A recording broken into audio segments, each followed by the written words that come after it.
लक्ष्मण जी के त्याग की यह अद्भुत पौराणिक कथा कोई नहीं जानता। हनुमान जी की राम भक्ति की गाथा संसार भर में गाई जाती है। लक्ष्मण जी की भी भक्ति भी अद्भुत थी। लक्ष्मण जी की कथा के बिना श्री राम कथा पूर्ण नहीं है। अगस्त्य मुनि अयोध्या आए और लंका युद्ध का प्रसंग छिड़ गया। भगवान श्री राम ने बताया कि उन्होंने कैसे रावण और कुंभकर्ण जैसे प्रचंड वीरों का वध किया और लक्ष्मण ने भी इंद्रजीत और अतिकाय जैसे शक्तिशाली असुरों को मारा। अगस्त्य मुनि बोले, श्री राम बेशक रावण और कुंभकर्ण भी प्रचंड वीर थे, लेकिन सबसे बड़ा वीर तो मेघनाथ ही था। उसने अंतरिक्ष में स्थित होकर इंद्र से युद्ध किया था और बांधकर लंका ले आया था।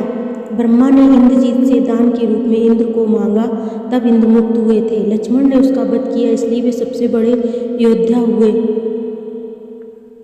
श्री राम को आश्चर्य हुआ, लेकिन भाई की वीरता की प्रशंसा से वे खुश थे। फिर भी उनके मन में जिज्ञासा पैदा हुई कि आखिर अगस्त्य मुनि ऐसा क्यों कह रहे हैं कि इंद्रजीत का वध रावण से ज़्यादा मुश्किल था।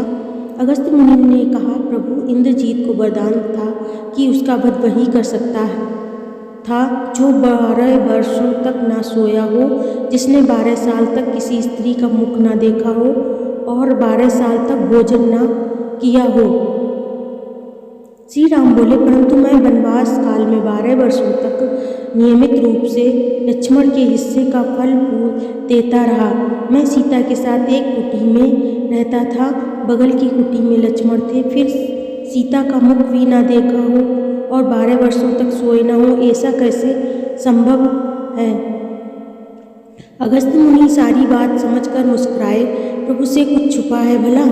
दरअसल सभी लोग श्री राम का गुणगान करते थे, लेकिन प्रभु चाहते थे कि लक्ष्मण के तप और वीरता की चर्चा भी अयोध्या के घर घर में हो। अगस्त्य मुनि ने कहा, क्यों ना लक्ष्मण जी से पूछा जाए। लक्ष्मण जी आए। प्रभु ने कहा कि आपसे जो पूछा जाए उसे सच सच कहिएगा। प्रभु ने पूछा, हम तीनों 14 वर्षों तक साथ रहे, फिर तुमने सीता का मुख कैसे नहीं देखा। फल दिए गए फिर भी अनाहारी कैसे रहे और 14 साल तक सोए नहीं, ये कैसे हुआ। लक्ष्मण जी ने बताया, भैया, जब हम भाभी को तलाशते ऋषिमुख पर्वत गए तो सुग्रीव ने हमें उनके आभूषण दिखाकर पहचानने को कहा। आपको स्मरण होगा कि मैं तो सिवाय उनके पैरों के नुपुर के कोई आभूषण नहीं पहचान पाया था, क्योंकि मैंने कभी भी उनके चरणों के ऊपर देखा ही नहीं। 14 वर्ष नहीं सोने के बारे में सुनिए। आप और माता एक कुटिया में सोते थे। मैं रात भर बाहर धनुष पर बाढ़ चढ़ाए पहरेदारी में खड़ा रहता था। निद्रा ने मेरी आंखों पर कब्जा करने की कोशिश की तो मैंने निद्रा को अपने बाणों से भेद दिया था। निद्रा ने हार कर स्वीकार किया कि वह 14 साल तक मुझे स्पर्श नहीं करेगी, लेकिन जब श्री राम का अयोध्या में राज्याभिषेक हो रहा होगा और मैं उनके पीछे सेवक की तरह छत्र लिए खड़ा रहूँगा, तब वह मुझे घेरेगी।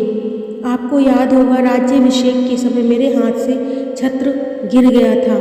मैं 14 साल तक अनाहारी कैसे रहा। मैं जो फल फूल लाता था, आप उसके 3 भाग करते थे। एक भाग देकर आप मुझसे कहते थे कि लक्ष्मण फल रख लो। आपने कभी फल खाने को नहीं कहा। फिर बिना आपकी आज्ञा के मैं उसे कैसे खाता।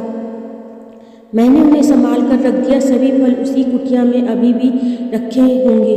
प्रभु के आदेश पर लक्ष्मण जी चित्रकूट की कुटिया में से वे सारे फलों की टोकरी लेकर आए और दरबार में रख दिया। फलों की गिनती हुई तो 7 दिन के हिस्से के फल नहीं थे। प्रभु ने कहा, इसका अर्थ है कि तुमने 7 दिन तो आहार लिया था।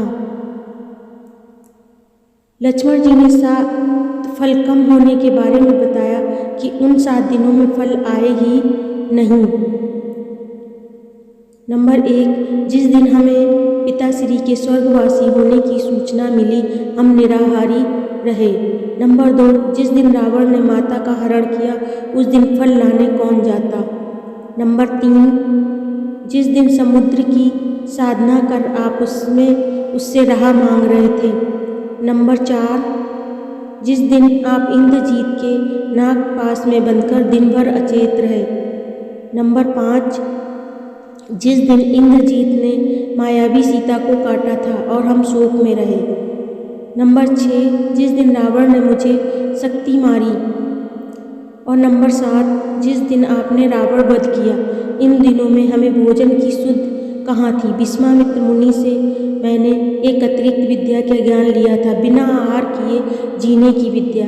उसके प्रयोग से मैं 14 साल तक अपनी भूख को नियंत्रित कर सका, जिससे इंद्रजीत मारा गया। भगवान श्री राम ने लक्ष्मण जी की तपस्या के बारे में सुनकर उन्हें हृदय